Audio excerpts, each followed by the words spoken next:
There it is. I love this music. It is time for our Bigger Ten Confidence Picks. Steve Deace here, alongside Aaron McIntyre. Aaron, before we get to the picks, where do we stand?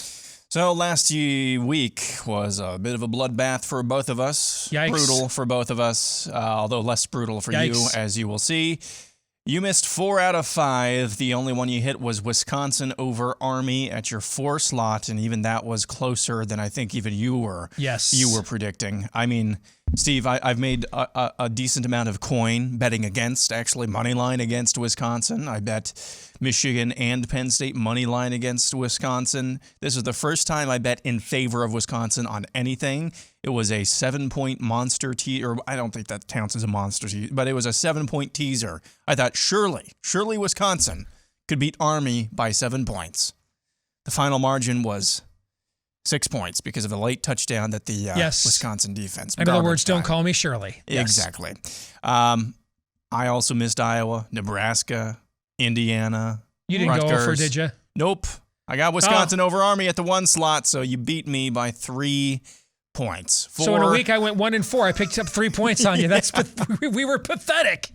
4-1. It's like a baseball score. These scores were so bad we're not showing our faces this week. Yeah, exactly. That's how bad they were. Here are your picks for this week, Steve. All right. Again, we have 5 games this week. I'm going to go with Ohio State over Indiana. And I remember 2 years ago, they went in with Justin Fields and named the score. I don't think they have the defense to do that this time, but I think they will win easily and comfortably. I'm going to put 4 points on my beloved Michigan Wolverines against Northwestern. The only reason it's not my 5-point game is one team's named Ohio State and the other one's named Michigan. I did find it fascinating, though. Northwestern ran something like 81 plays against Rutgers last week, trying to speed up the tempo to get their offense going. So wondering if we're going to see more of that against the Wolverines this weekend. My 3-point game is Penn State over Illinois.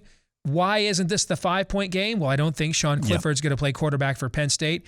And I wonder where the Illinois team is at. We didn't talk about this on Bigger Ten, but I mean, Brett Bielema went out there at his press conference this week and just flat out said, "I'm playing too many guys, particularly at the offensive line, who aren't good enough to play in the Big Ten and won't be playing here a couple of years from now." Did you see this? Ouch. He just flat out said that. So you kind of wonder, does the team just say, screw you and shut it down for the rest of the year or rebound, So I'm not really sure what to think of that when someone's only going to put 3 points on it. I'm going to go 2 points with Minnesota over Maryland. I don't think Maryland's that good. They've now lost a second of their star receivers for the year. So they've got those 3 stud receivers. 2 of them are gone for the season. But Tanner Morgan's played 1 good half of football the entire year. So I've got a team I don't trust and a quarterback I don't trust. So I'll just go 2 on the Gophers, who still control their own destiny in the Big Ten West. And my 1-point game is I'm going to take Purdue over Wisconsin. They're coming home after a big win on the road. I don't think Wisconsin's front 7 on defense, as great as it is much of a factor in this game because of how quickly Purdue gets rid of the ball. And they're not going to try to run it a lot anyway. And I think they'll get at least 21 or 24 points. And I'm not sure that Wisconsin can generate that with what they have at quarterback right now. So I'm going to go with the Boilermakers. Well said. I've got Michigan over Northwestern at the 5 slot. I think I'm more confident. I'm equally confident in both Ohio State and Michigan. I just think their opponents. I think Indiana poses more of a threat to Ohio State than Northwestern to Michigan. That's why I've got them at the 5 slot. Ohio State over Indiana at the 4 spot. I'm moderately confident in Wisconsin this weekend over Purdue. I think Purdue played an incredible game against my Hawkeyes last week. I don't think they're as good as that necessarily looked right then.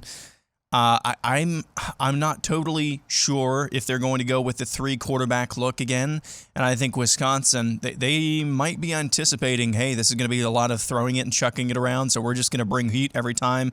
And if they beat us, they beat us. So I'm not totally sure about that one. It's not going to be a blowout for sure. I mean, did you watch that aforementioned Wisconsin-Army game last week? But I'm a little bit more confident than you are.